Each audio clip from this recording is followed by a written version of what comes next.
Good afternoon, folks, and thanks for joining us. Welcome to Kickin' It with Tim and the Mechanic. I'm Tim, he's the Mechanic. Brendan, how you doing today?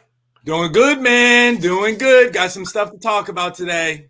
Boy, do we have some stuff to talk about. But first, let's dance around it just to really bury the lead for everybody. We will get to, is GLORY Kickboxing okay as a whole, as a company? We will get to that. But first, we got to get some house cleaning out of the way. If you like the show and want to support the show, make sure to check out our clothing line below. Make sure this is a huge thank you to the Fighters First Network for outfitting us. They got some new shirts for Kickin' It. They got some Brandon Cuttino originals. Shout them out, Brandon. Tell them everything. Hey, man, exactly. Check us out at fightersfirst.shop. Like I said, you got my collection, the Mechanic collection, all my shirts, hoodies, long sleeve jackets, everything like that. But hey, of course, like I said, you guys are watching the show. You guys are a fan of the show. You got Tim. He's rocking the old school Kickin' It shirt. And of course, we just came out with a new one that actually has my face and Tim's face on it. So if you want to represent the best good looking guys on the Fighters First Network, rock our new Kickin' It shirt. So like I said, either way, you represent the people. You let them know where you get your kickboxing info from and who's the #1 kickboxing show in the world right now. That new shirt looks so cool. I was going to order it for my mom. I was going to order it for my family. And they're going to be like, who's this other guy on the shirt? But yeah, we got some awesome shirts coming out. But first, we got some announcements in upcoming here. Lion Fight 73 has announced that they will be touching down in the United States. They will be having their first U.S.-based show, or at least first U.S.-based show in some time in Houston, Texas. Any thoughts on that? Yeah, actually, like we were talking about before the show, like I said, I hear Texas is a good spot, as a nice hub for kickboxing. Actually, the gentleman Stephen Wright, which of course I'm sure all of our fans, especially like Beyond Kick, knows who he is. He actually was he's a talent ops guy for Glory, so he's big in the kickboxing. He's in that area, Texas. He actually was a striking coach for Johnny Hendricks. So Texas, like I said, is an upcoming area. Like I said, Glory, they did a couple of shows there as well. So I think this is good for Lion Fight. And also, too, they actually announced a new deal. Like I said, they used to be on UFC Fight Pass. Now they're on Fight. So I don't know how that's gonna be. For them, but I kind of like Fight. You know, like you're kind of on your own platinum. I think you're getting more of the proceeds, and plus I think they'll do maybe a better job of kind of gassing up a Lion Fight as well than maybe Fight Pass did. Yeah, I forget some of the organizations that moved from UFC Fight Pass to Fight Network, but a lot of fans, like, I don't own Fight because I like it's not offered, I don't think, outside of the US and Canada, but it seems like fans like Fight Network more. Like there's more on it. They give organizations a little bit better access. But yeah, I don't really know. It seems like a better move. Is that right? Yeah, well, so usually, like I said, on Fight Pass, you get like, it's kind of like all the other apps where it's like it's a yearly subscription. You know, you're $9.99 a month, whatever, however they want to break it. While with Fight is you just have it. And then you kind of just pay for the event like as per. So like they have the show, you know, I think the Lion Fight pay-per-view, whatever they're calling it, is like, I think it's like $20. So you pay $20, you get your fights. You know, same thing like that. Saying they have boxing on there. They have MMA, kickboxing, bare knuckle, whatever type of combat you're into. They even have pro wrestling in there. So like I said, I just think it is good. But you just never know, because like I said, I know Glory was on there for a bit. I actually like Glory on there, but then Glory kind of they kind of decided to have their own app, their Glory Fights app. Sure. So, I don't know. I think it's a good platform. Like I said, Fight is owned by Triller. Triller just bought Bare Knuckle, so you're gonna get your promos out there to me. No, I think that's great. Make it all a big home, right? That's going to be a really fun one. I totally co-signed with you on that. Let's move down the announcements. One Championship has announced that they will be having a Muay Thai Grand Prix coming up really soon as well, on May 20th. This is a banger of a Grand Prix here. Rod Tang will be facing off against Jacob Smith. We have Jonathan Haggerty versus Walter Gonclaves. And again, don't come to the show for enunciations. We have Superlek, just coming off of his win against Superball, will be facing Taiki Nato. And Savas Mikel will be fighting against Amir Nazari. It's a really good Muay Thai Grand Prix, and I like that One Championship is trying to do more tournaments. It's a ton of fun. Do you have any early predictions for this one? Depending on how the brackets are going to be, because I don't know if like this was the brackets or they're just saying how the fights are. I really want to say they're probably going to try to have maybe Rod Tang versus Haggerty in the final. I think that's the big fight that everybody wants to see. So usually you kind of wait, let it settle, let it marinate. So that's what I'm thinking is in my final, depending on how the brackets are. And I mean, I know everybody wants Rodtang because he's just a tough dude, but man, like Haggerty, man, just been looking sharp in those pads, been looking sharp in his last couple of fights. I mean, those are my top 2 picks right there. Yeah, I think those are really reasonable picks as well. In Grand Prix, you tend to get a little bit of drama where an underdog can really show their stripes and really fight for it. So hopefully we get some really fun stuff there. If I'm picking a really different pick, I want to pick Superlek. I like Superlek a lot. He's a cool dude, Yeah. But yeah, we'll see how I think moving a little bit closer on May 20th. This was just announced, I think last night or something like that. So once we get a little bit closer, we will talk and do a big breakdown for that one because that'll be a ton of fun on that. We also have Enfusion 106, and due to various website reasons, every website shows a different fight. So here's what we know about Enfusion 106. It will be upcoming on May 14th. The same day as the Glory 80 studio event, if you purchased the Glory 80 event, which was canceled due to riots, you have the Glory 80 studio event. If you didn't purchase the Glory 80 event, I don't think you can buy it as of now. I'm sure that will change going forward. I think I gotta change that. Like, come on. But we'll see what happens. So May 14th, also Enfusion 106, we know that there's going to be a bantamweight Grand Prix there. I believe it is going to be Dwayne Panka. We have Mohamed Simsek, Matthew Dahlman. Those are all the names I can find, although I went on a different website recently and they didn't have those names listed there. So you guys let me know in the comments what's going on for May 14th. Enfusion 106. Enfusion, just let me know on the website would be easiest. But yeah, let's talk. Brandon, tell me a little bit more about Enfusion 106. I think you have some better sources than I do. No, like I said, I've told you before, I'm a big fan of Enfusion. Always like their shows. They have a good commentary team. With Julie Kitchen and Vinny Showman, I think they do an excellent job. And also too, man, they just keep the fights moving too. So I think they're always at a good pace. But yeah, like I said, you mentioned the bantamweight tournament. I think this is really a showcase for Muhammad. Was it Simsek, right? Yeah, that's what I said. Simsek, yeah, Simsek. Yeah, Simsek. I think this is his tournament to win. But I could be wrong, Like I said, it is a 4-man tournament. Things can happen.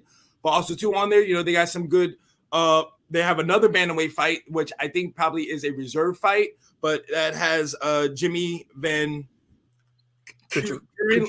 Yeah. Hey, like you said earlier, don't come to us for the announcement. We're just guys trying to pronounce. I'm a fighter, so I don't really know names like that,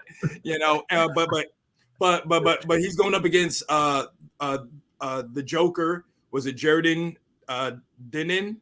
I think that'll be a banger of a fight. I probably got the Joker taking that one. Then of course they got a lightweight fight going on, and they got some heavyweights. Which of course we've been talking about heavyweights. We need to see more heavyweights. So I think they're trying to build that back up. So I mean, the way, like I said, it's Enfusion. Usually, man, you get some crazy knockouts, some good fights. It's kickboxing. If you're a kickboxing fan, you got nothing else going on besides the Glory 80 studio show, check that out. Definitely check that out, Enfusion 106. I think as we get a little bit closer, we'll do a more in-depth breakdown and hopefully get some more confirmed names on it. But yeah, that's going to be a really fun card. Enfusion always brings it. They always have really fun events. They're absolutely awesome stuff. Line fights, also a ton of fun, but let's get to, and a couple other events that we have upcoming in the next little while here. We have KRUSH 136, which will have a lightweight title between Shuji and Fumiya. We also have Rise, I believe 157 off the top of my head, which is going to have the women's, let me find it here, the Queen Tournament is what it's called. There's going to be it's going to be an 8-woman tournament, and that will be on April 24th. So make sure to check those out. Both of those, both Rise and KRUSH, will be on Abema TV, which you can view if you are in Japan. If you know what I'm saying. We should sell VPNs, maybe. I think if we should start selling VPNs at this point. Yeah. That's the next. And anything to throw on those shows, or should we move forward? No, I mean, just always show love to Rise, especially too, since they're doing a ladies tournament. You gotta show love to the ladies. They always bring it. So you got what like if you can, especially if you're here on my side, if you can stay up or try to catch a replay somehow, because like I said, going over to Japan, different time zones can be a little hard. But if you're there, watch it, guys. You won't be disappointed. Absolutely. Let's jump into it. The question that's on everyone's mind, it seems like since before Glory 80, and especially prudent since Glory 80 has ended, the Telegraph in the Netherlands had recently wrote a story, I think just 3 days ago, saying, is Glory okay? According to a few insiders with Glory with some of their, I believe, contractors, it might be translated different from Dutch to English, but a few contractors have not been paid, and Glory has asked, can we delay payment? Now, I'm going to list off some other things that we have seen with Glory that one of these alone is not that big of a deal. Almost every single one of these can be explained away. But when you put them all together, kind of at the same time, it brings up a bigger question. So again, one of these alone, it's actually not that big of a deal. All of these together, now we're starting to see a problem. So, number one, maybe contractors are beginning to get stiffed by their promoter. Also, Jamal Ben Sadiq's manager has been openly attacking the vice chair publicly, saying that they were offered different fights and alternate payment methods. Arkadiusz Verdrosic publicly insulted the vice chair recently as well, despite being kind of a big name, said he's happy to move to MMA. Hesdy Georges was also openly critical of the organization. Within the last 2 years, I believe, champions leaving the organization such as Alex Pereira, Cedric Douambe, Marek Grigorian. Those were reigning champions who vacated their title to fight elsewhere. Other notable names that they lost were like City Chai and Anissa Mexen.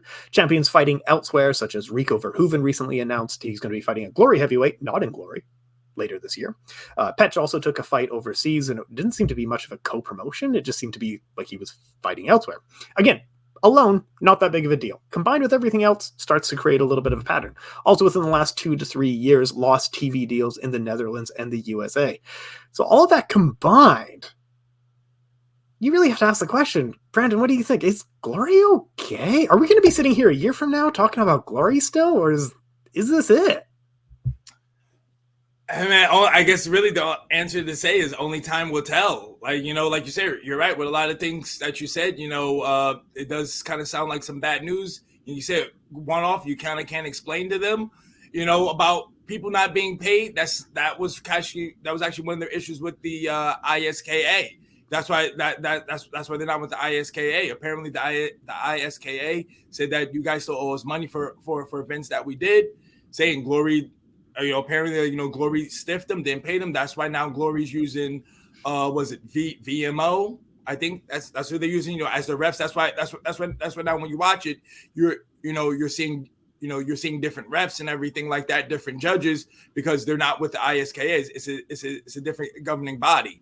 So, like there's one thing like that. So if that's another story coming up, there could be some truth to that.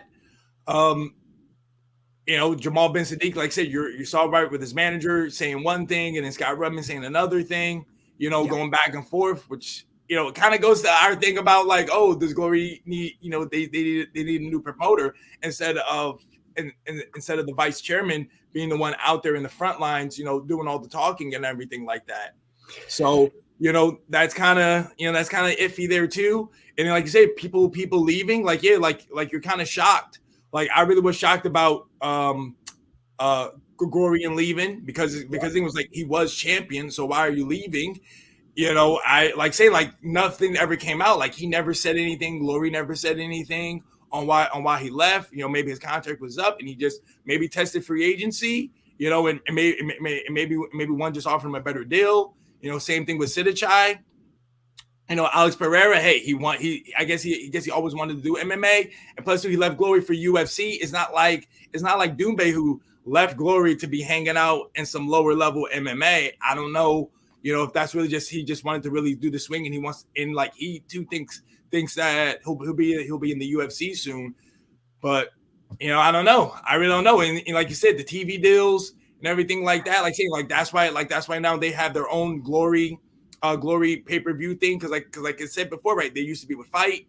I thought it was going well. Like, they even gave him their own little studio, because I remember, I think it was Glory 78, like during the pandemic and everything like that. I remember Todd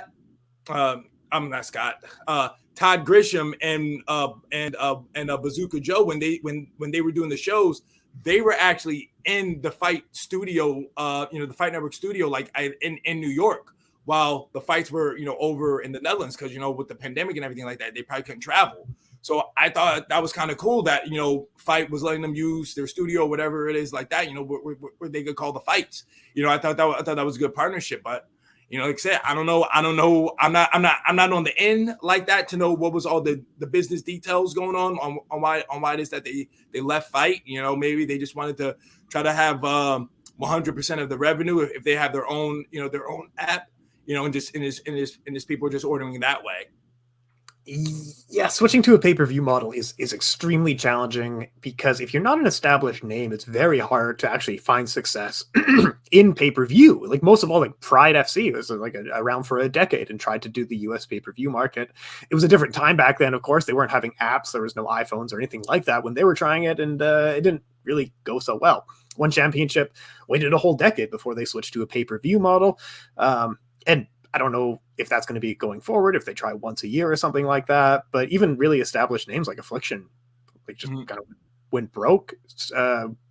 Bellator never really went back to it. It's very hard if you're not an existing name already to break into that market. However, that is just the US market. Overseas, some of the Dutch people I speak with, they say like we've never done pay-per-view.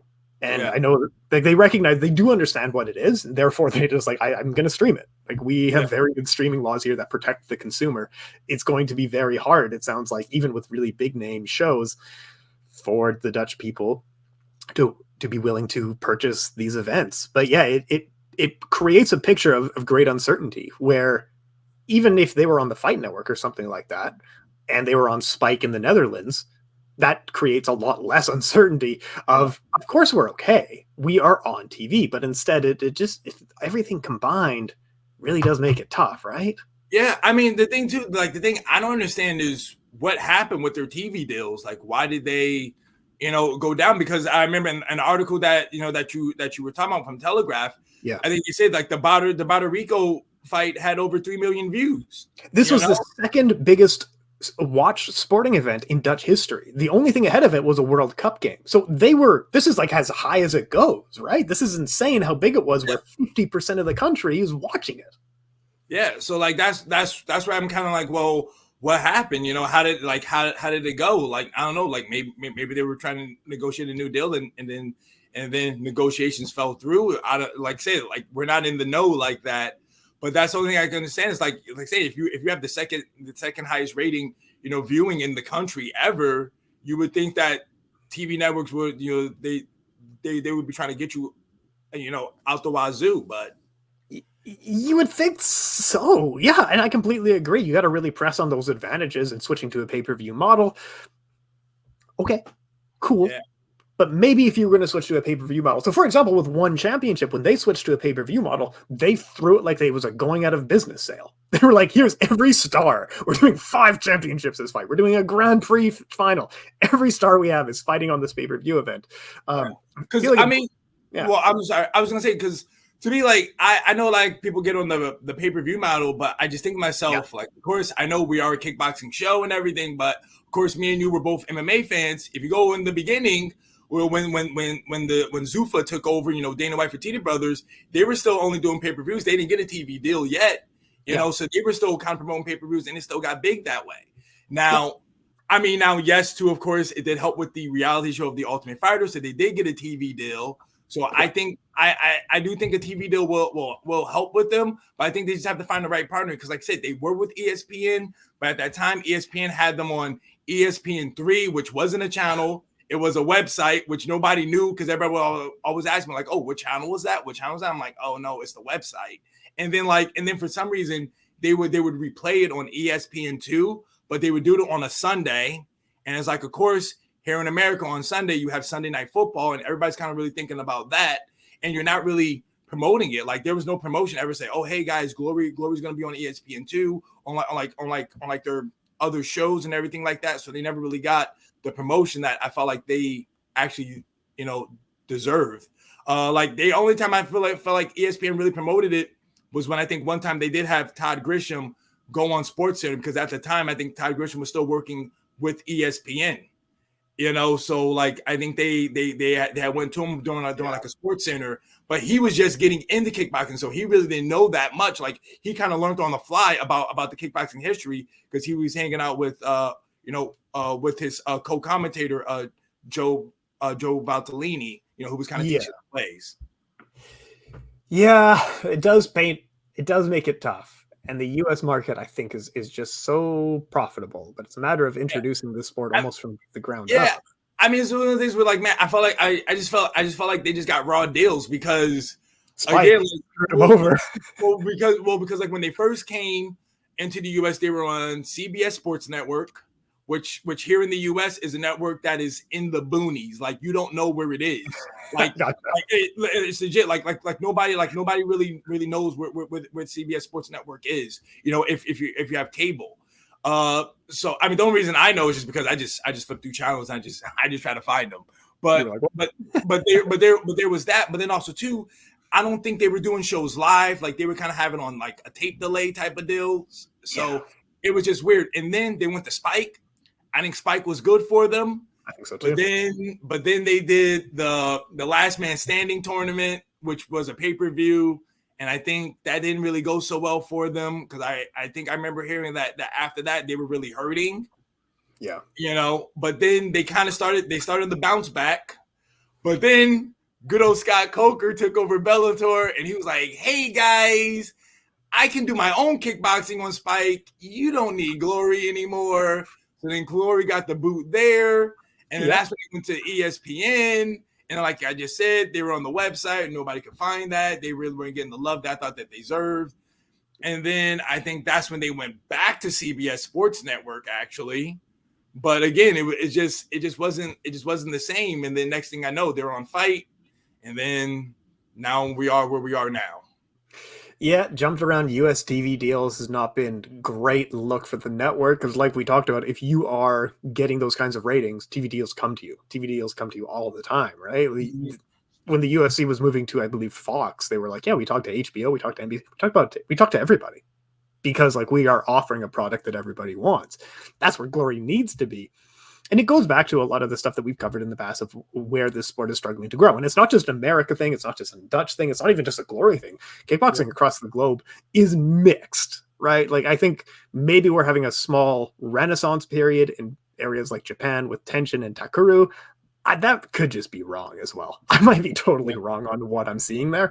But is it a matter of, sometimes people just say it's a matter of building stars, but Glory has actually succeeded in building stars. Like we know people like Rico Verhoeven is an entirely in-house built star. He's a through and through Glory fighter. Whereas Badahari and Alistair Overeem are names, but they're not in-house built stars. They're names.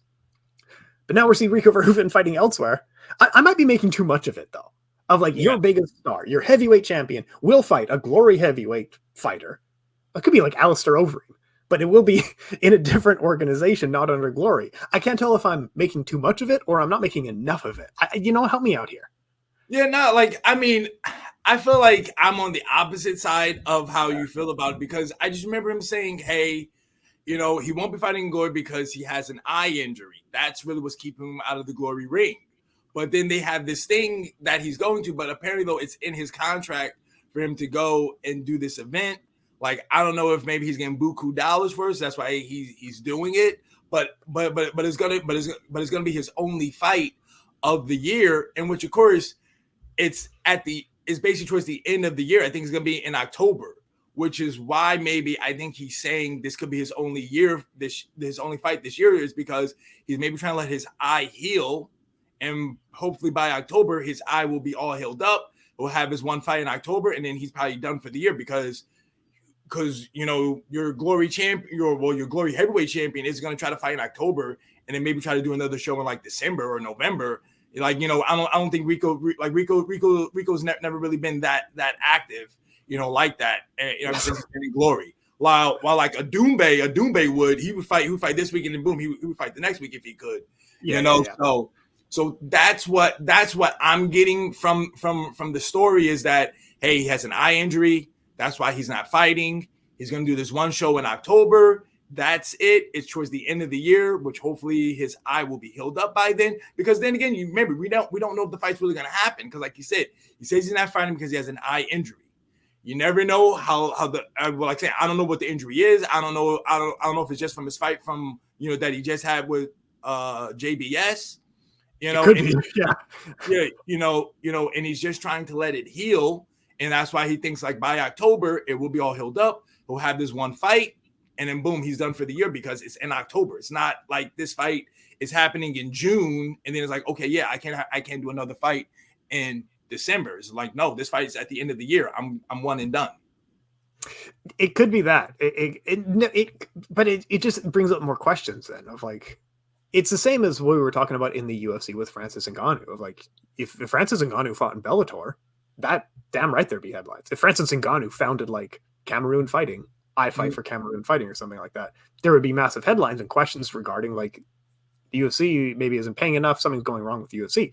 And that's not the UFC's even biggest star. Francis Ngannou is the heavyweight champion, but he's not the biggest name. Like, imagine, like, the UFC's been building up Conor McGregor for a decade now. Conor just goes and fights in Bellator.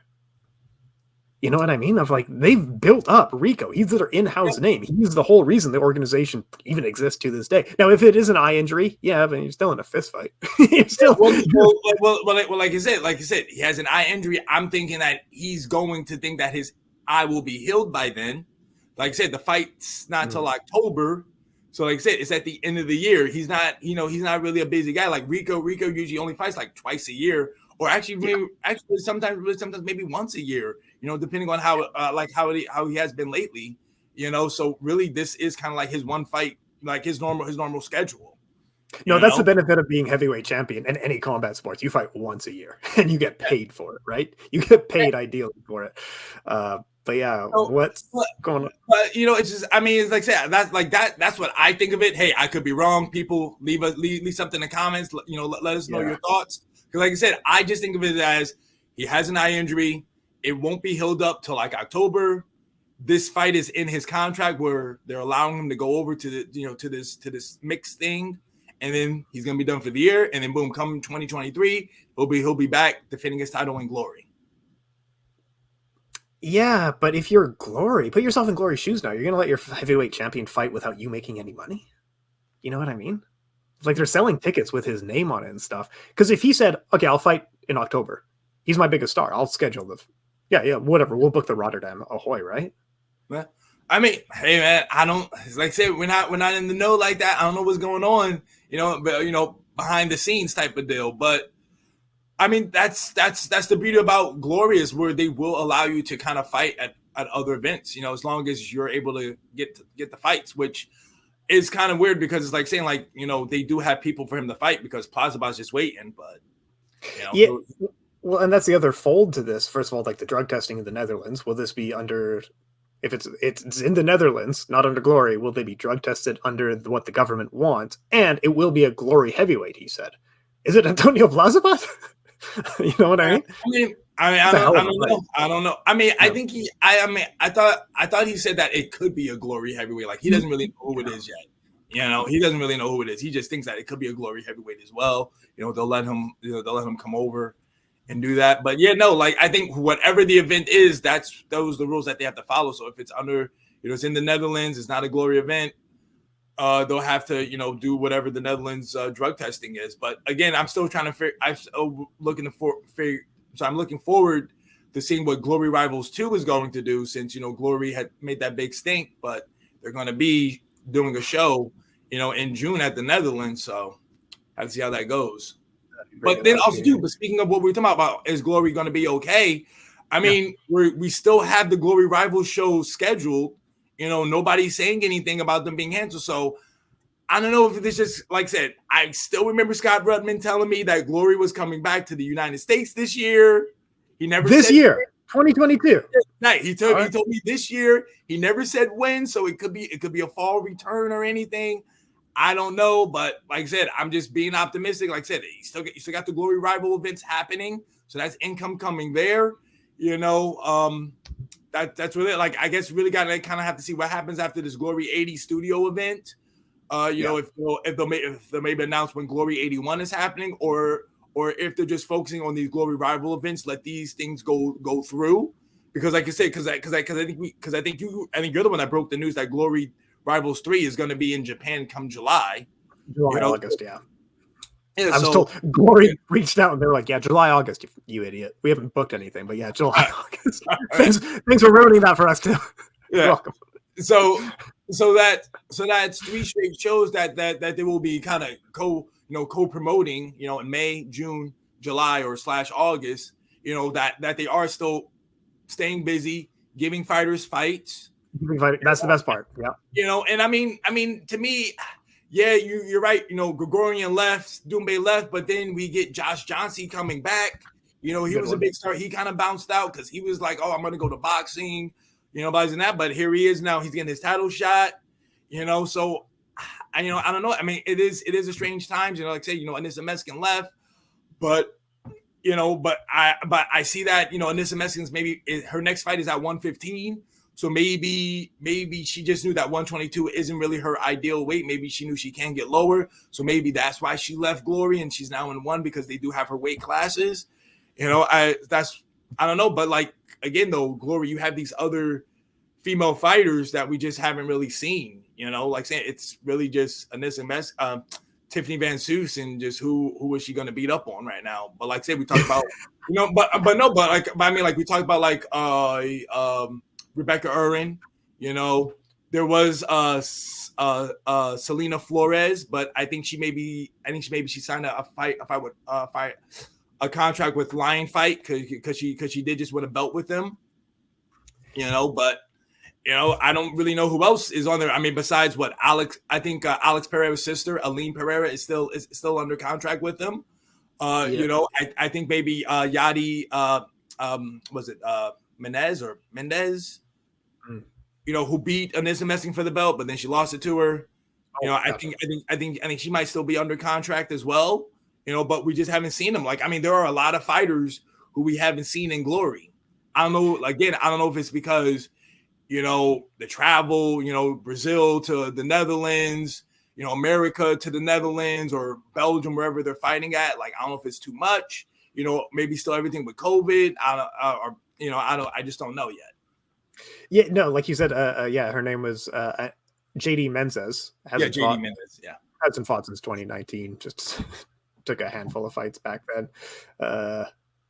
Fought MMA a little bit before that. Yeah, it's a weird thing of just like anything alone, not that peculiar. Actually, like kind of business as usual, especially with shows this big and like international promoter shows. It's just sometimes weird things are always going on. And when you add it all together, it starts to look a little bit weird. Again, one of those things. It's fine. It's not even a big deal at all. But yeah, next show we will be covering off. Also, if you guys know more and I missed some like stuff, shout it out in the comments. We're always listening. We understand Brandon is talking too fast and we're not doing anything about it. I'm trying to slow down. I just get too excited. But we got some really fun upcoming shows. The Glory 80 studio event, despite all the headlines around it, it actually is some good fights on that show. Tijani Bizzati will be defending his title against the Canadian Josh Johnson. That's a great one. Antonio Plazabat, the heavyweight Croatian knockout star, will be fighting Tarek Kabiz. That's a great one right there. And then 2 debuting heavyweights with Reese Brunadel and Kevin Tariq Ozario. Ozaro will be making their debut at the Glory 80 studio, and we'll be talking about that one next. Glory Rivals 1 with Haruk Grigori and Andy Semler. Oh, that's a great fight. Luis Tavares and Horace Martin. And also Lionel Brady and Mohammed will be fighting as well. So that is a great, really some big ones to look forward to. We'll learn a little bit more about Enfusion 106 and get back to you folks on what to expect in this tournament. What else do we need to say before we head out of here, Brendan? Give you guys a heads up. I didn't promote it yet. I did tell Tim about this a while ago. I'm just letting you, I'm not going to give you all the details, but I'm going to give you some. June 18th, the mechanic stepping back in the ring. Local here in the U.S. Is going to be in Delaware. But I'll let you guys know when I get all the deets. But I'm letting you guys know. You guys are my kickboxing family. I'm letting you guys be the first ones to know here if I put anything on social media. So like I said, June 18th, that's a Saturday. So basically, if you could, right, really what can happen is, right, you can watch my fight, then you stay up, and then you can watch Tenshin and Takura go at it because they're fighting June 19th in Japan. So I'm just saying, you want to have a nice kickboxing party, invite your friends over, make sure you got plenty of energy drinks, watch me because I'll be the main event. And then you go and you watch Tenshin and Takura. You can have a nice kickboxing weekend. So you can watch Brandon fight professionally, and then you can watch some amateurs, but focus on Brandon after that. Don't even watch the other thing. That's going to be June 18th, and we'll get more details on how to actually buy the event going forward. When can we know more? I'm gonna reach out to the promotion day just about tickets. Like everything's all set. I think they might be waiting. I think they might be waiting to make a poster. So that's when I get the poster, that's when I can put it out on social media. I also want to put out a photo of just some bum picture or anything. Your contract or something like that. Yeah. All right, folks, let's get out of here. Kicking it with them in the mechanic. We got June 18th. We've got a big fight. Make sure to keep an eye out for that and check out the clothing in the Fighters First shop. Link will be below. Cheers, folks.